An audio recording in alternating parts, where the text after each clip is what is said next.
예, 스피노자를 보면 스피노자에 따르면 예속과 목적은 죽음에 대한 공포로 나온다고 얘기했습니다. 예속은 노예처럼 어디에 종속이 된다. 그다음에 복종은 다 아는 대행죠.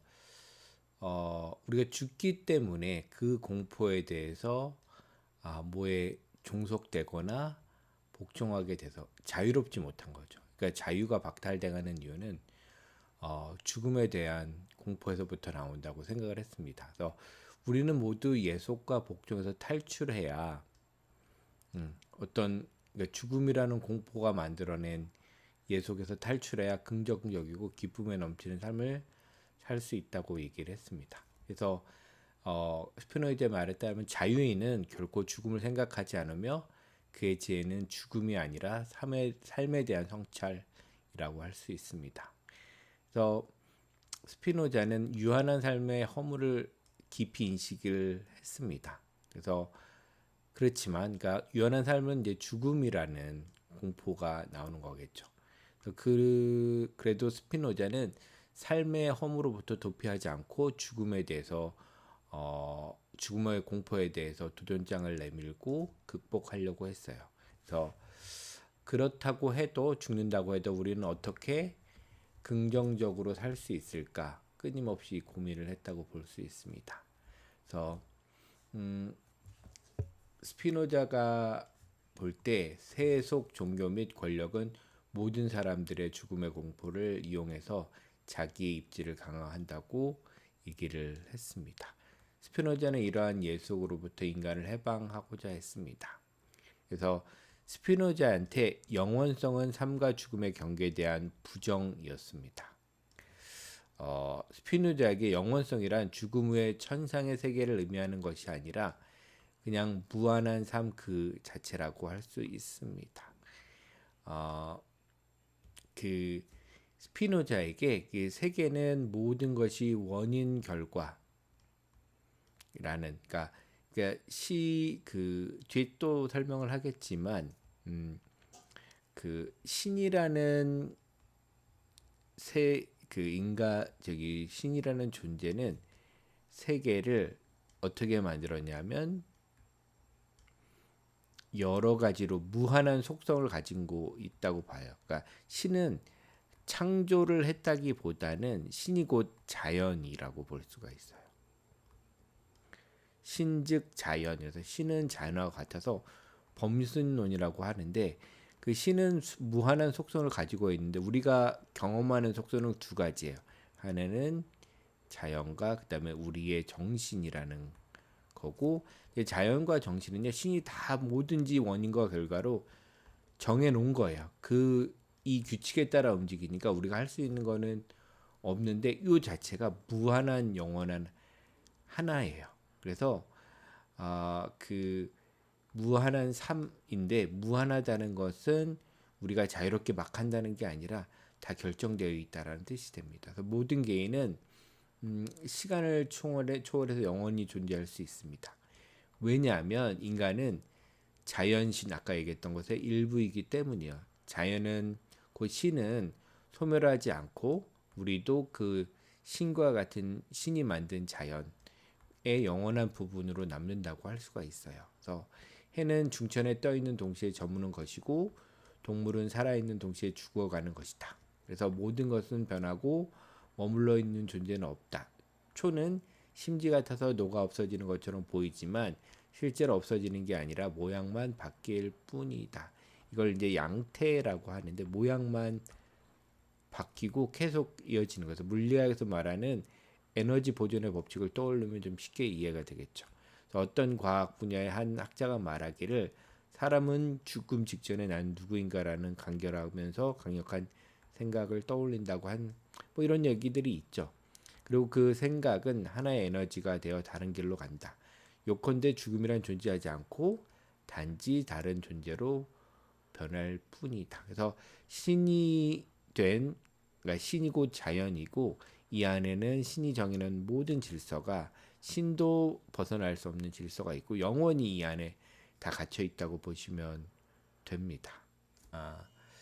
이 말이 약간 수수께끼 같이 되어 있죠. 영원한 상을 깨달아 자유로부터 자유로워져라. 그래서 어, 이 말은 이제 스피노자의 세계관을 좀 이해해야 되는데요. 그래서 스피노자는 사실은 모든 물체적인 것과 정신적인 것이 다 구별되어 있지만 다 연동되어 있다고 봤습니다. 그래서 이 세계 자연 안에 모든 것이 있다고 생각했기 때문에 이 자연, 그 다음에 이 신, 모든 게 다 인과적으로 연결되어 있거든요. 그래서 사실은 다 연결되어 있는 데서 어떻게 자유로움을 얻을지에 대한 고민이 스피노자의 생각이었습니다. 이걸 하나씩 보도록 할게요. 그래서 여기 있는 것처럼 스피노자는 인간 중심의 사고를 비판했습니다. 그러니까 인간이 뭘 할 수 있다, 바꿀 수 있다, 변화줄 수 있다 이런 거에서 비판을 하고 주체를 일종의 환상으로 간주를 했어요. 그러니까 주체, 우리는 나라는 주체가 이 자연에 대해서 어떤 영향을 미치고 변화를 줄 수 있을 거라고 생각하는데 이게 환상이라고 생각을 했어요. 그래서 이후에 배우길 때 니체, 프로이트 혹은 푸코, 들레주 등이 생각했던 현대 탈근대적인 사상가. 그래서 여러분이 나중에 배우게 될 때 탈근대라는 걸 배우는데요. 사실은 이제 계몽주의 철학들,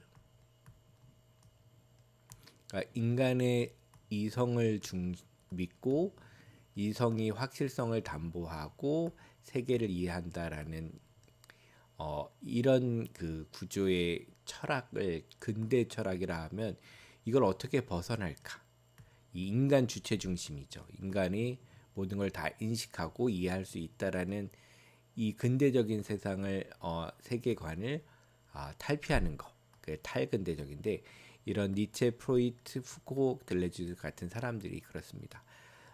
이런 사상가들을 미리 이런 사람들의 사상을 미리 보여준 게 어떻게 보면 스피노자라고 할 수도 있습니다. 그럼 계속 볼게요. 네, 영원한 상 아래 얘기를 볼게요. 그래서 인간은 기본적으로 자기 중심이기 때문에 세상을 자기 기준으로 파악하려는 성향이 있습니다. 그래서 그죠? 여러분들도 그렇고 저도 그래요. 그러니까 나는 나 중심으로 이 세상을 파악하려고 하는 성격이 있고 인간은 모든 동물 가운데 가장 진화했다고 생각합니다. 그래서 이 세상을 내 밑에 두고 보려고 하는 게 있죠. 하지만 무엇이 가장 진화했는지는 기준에 따라 달라질 수도 있죠. 여기서 예를 드는데 예를 들면 만약 북극곰에게 진화에 대해서 묻는다면 추위를 잘 견디는 순서대로 동물을 배열을 하겠죠. 박쥐에게 진화론적인 관점에서 보면 인간의 의사소통이 어떠냐고 물어볼 수 있겠죠.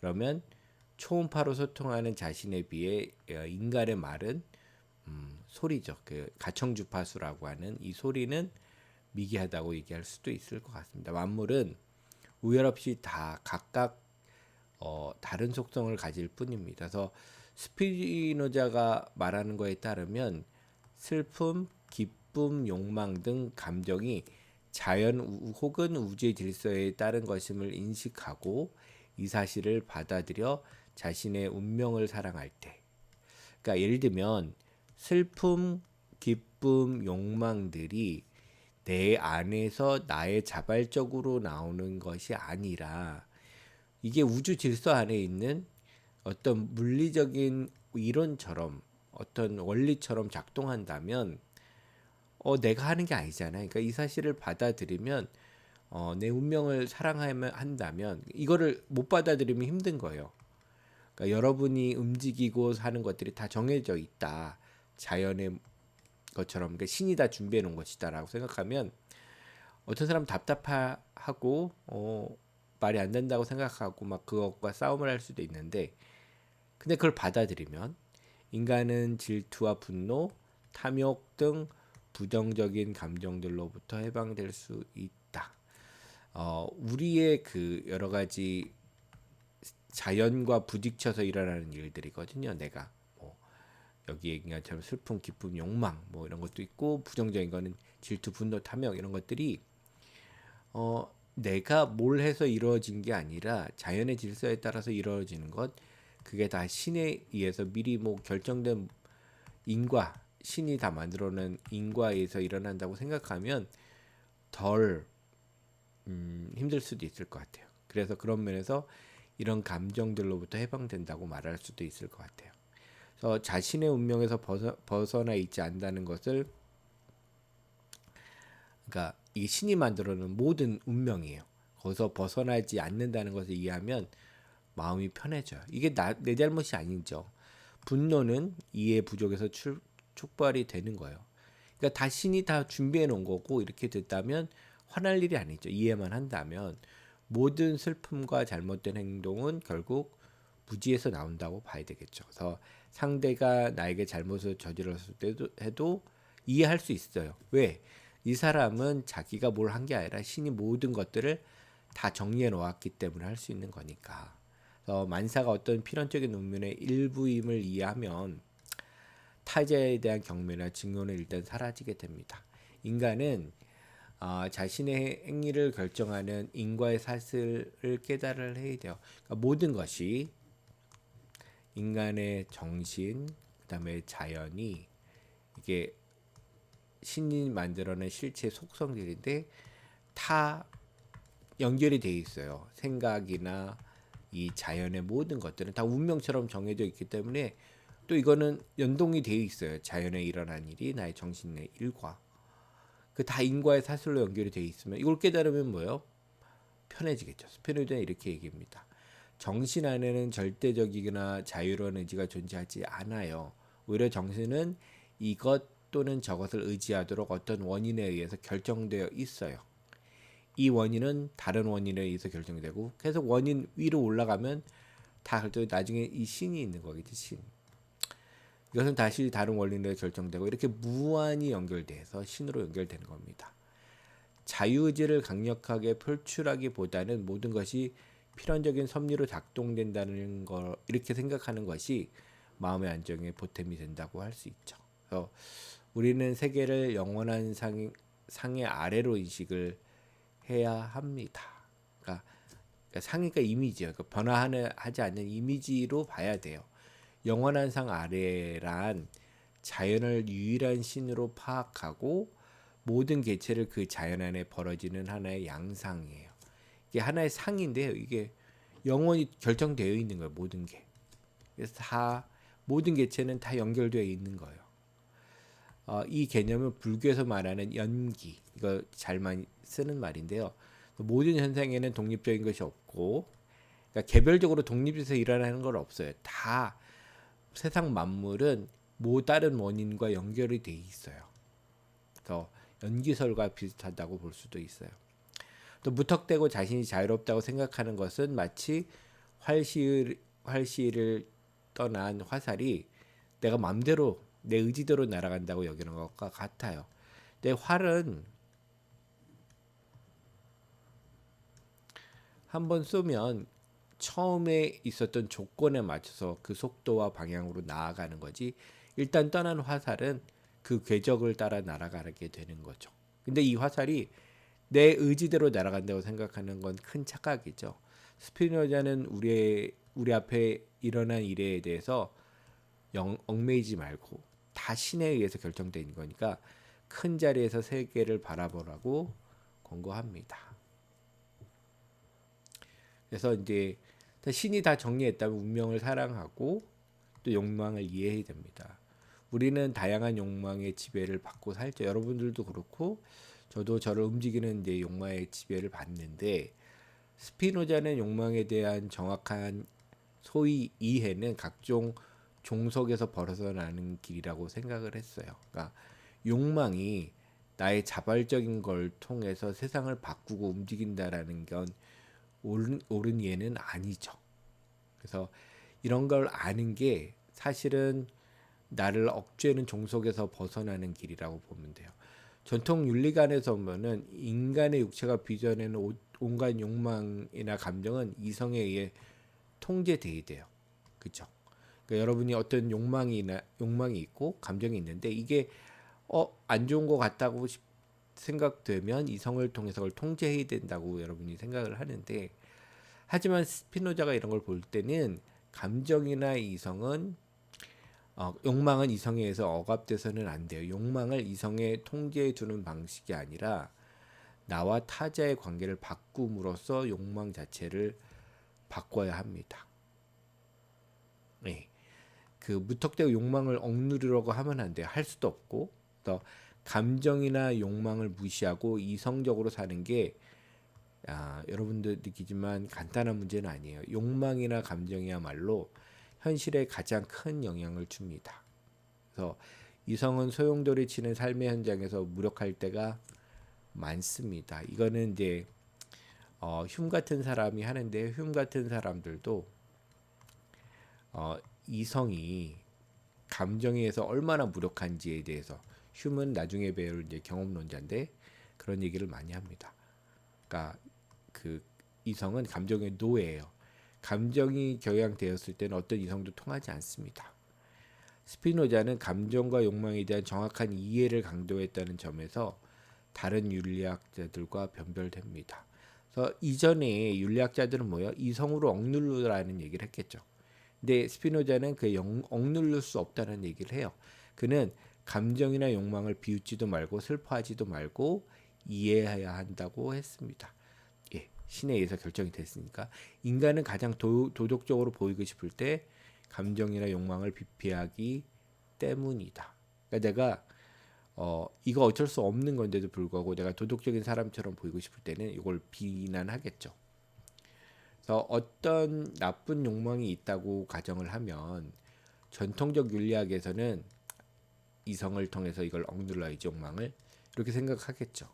하지만 이런 방식은 성공이 힘들어요. 그래서 뭐 여기 얘처럼 금연을 해본 사람 저는 담배를 피지를 않아서 모르겠지만 주변에서 담배 핀 사람들을 보면 쉽게 알 수 있습니다.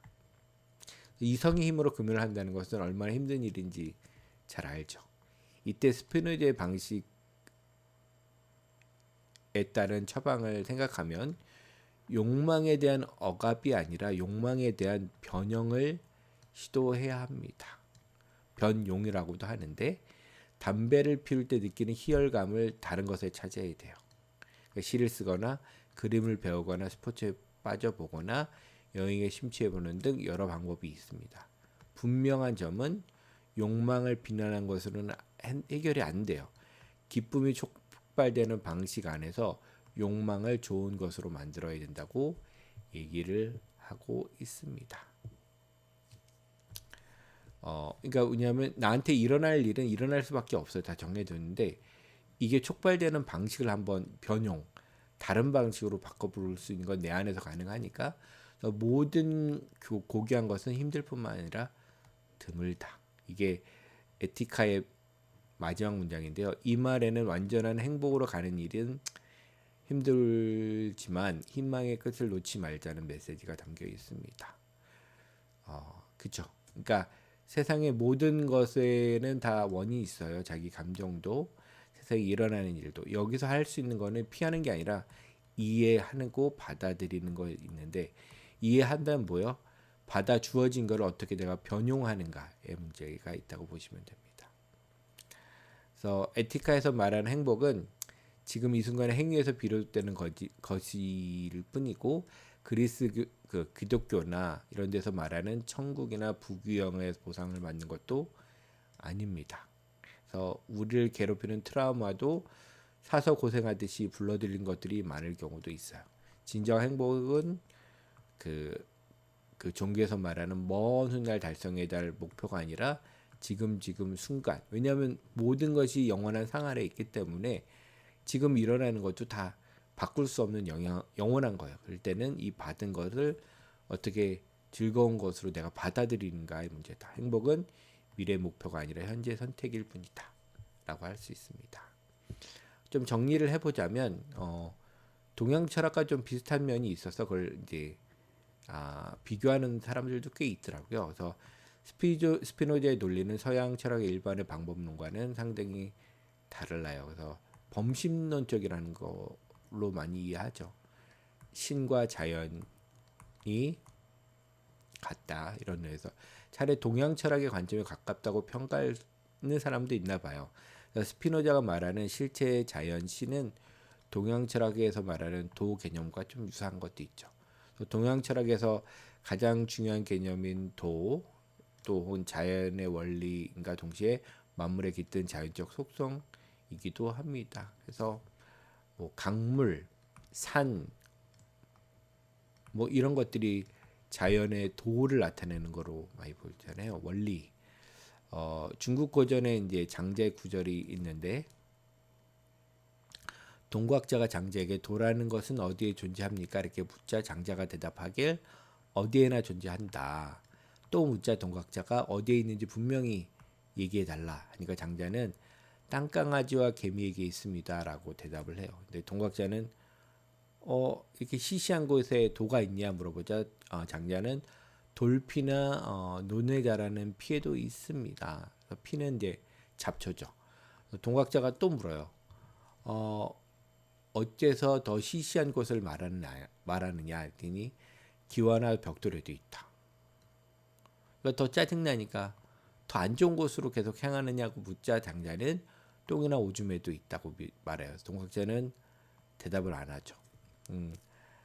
칸트가 이제 그 잡지에서 실린 만물의 귀착지라는 논문에서 스피노자의 범신론을 아예 중국의 노자로부터 영향받은 거라고 규정하기도 해요. 칸트는 이제 나중에 배울 이 사색적인 사람으로 인해 드디어 이거는 스피노자겠죠.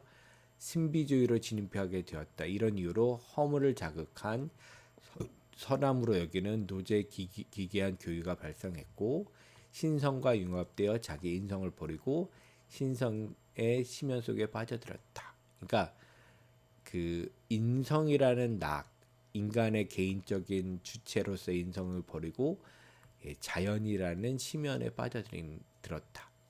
이게 노자 사상이라고 얘기를 하고 칸트가 볼 때는 이게 스피노자가 여기에 빠져 있다고 보는 거죠. 중국 철학은 이 허무의 경계를 실현하기 위해 암실 안에서 정자의 편안히 눈을 감고 정지했다. 그러니까 수련을 하는 거죠. 이런 사람들이 이에 범신론과 그 형용사학이 승화되어 결국 스피노자의 학설에 탄생하기에 이른다. 그래서 노자 사상하고 스피노자를 했는데 일단은 아까 얘기했던 그 탈근대 철학들은 사실은 칸트나 헤겔 같은 이후의 철학자들보다는 오히려 스피노자한테 다시 돌아가서 그 철학을 그 이해하려고 하기도 합니다. 그래서 이것들은 나중에 그 저희가 다룰 수는 없긴 하겠지만 일단 탈근대라고도 하고 탈구조주의 혹은 뭐 어떤 사람은 포스트 모던 철학이라고도 하는데 여기에서는 스피노자가 다시 호출돼서 이전까지 했던 그 칸트 헤겔 독일 관념론에서 나온 얘기들을 뒤집어서 얘기하는 경우도 있습니다. 그래서 얘기는 나중에 해야겠지만 저희는 이제 니체까지만 해서 다음 거는 아마 못 다루게 되고 관심 있으시면 여러분이 한번 탈근대 철학 혹은 탈구조주의, 탈은 아니죠. 포스트 모던 철학도 관심을 가지면 좋을 것 같습니다. 네, 수고하셨습니다.